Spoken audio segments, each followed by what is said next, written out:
Why you behave in ways you hate. People tell me over and over how impossible it seems to change their unwanted attitudes, and that they have no idea why this is. If you're reading this book, clearly you want to make changes in your life.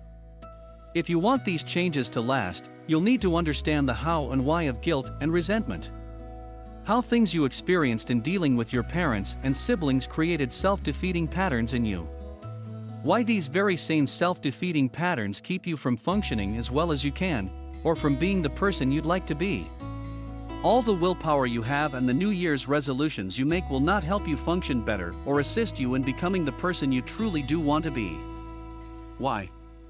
Because long after you've left your family, your childhood patterns continue to show up and impose themselves in your adult life. Ever heard the joke about the young man who calls his mother and asks her how she's feeling? With a moan, she replies, I haven't been doing well at all. What's wrong, Mom? He asks. Well, I haven't eaten for 30 days. How come?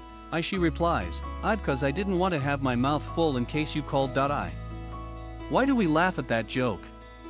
Because it makes it easier for us to think about unpleasant experiences with our parents, experiences we've all had, and that may have had a negative impact on our emotions and behavior.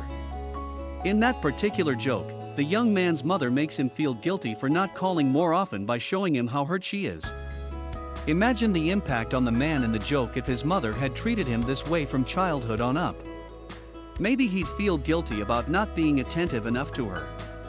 And maybe he'd then go on and live his life, all his dealing with others, feeling it was wrong to put his needs first. Ultimately, he'll end up being angry with himself for doing just that. Imagine living life this way. People often don't give much weight to the impact their parents' and siblings' guilt-provoking behaviors have on their lives. Yet, the repeated comments and actions that make us think that we've wounded and threatened them just by being ourselves add up to affect us deeply. The joke above, along with its possible lifelong repercussions, makes us think that we should give our parents' influence more weight.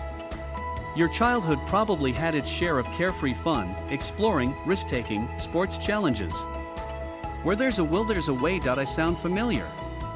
Every day I hear people dismayed at their inability to control some behavior. And they blame themselves. I can't find a way to make more money.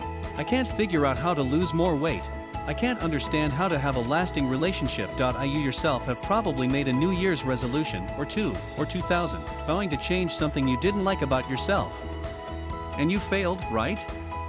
And so you felt frustrated when you noticed you were repeating the same mistakes over and over again, and you felt panic-stricken when you realized they were the same mistakes your parents made. You felt worse knowing you'd vowed that you'd be different than they were when you grew up. Comedians often make us laugh about guilt trips our parents lay on us. But the truth is, they're no laughing matter. Their negative effects are long-lasting, and their guilt-provoking behaviors hold us back from achieving our dreams, whatever those dreams may be.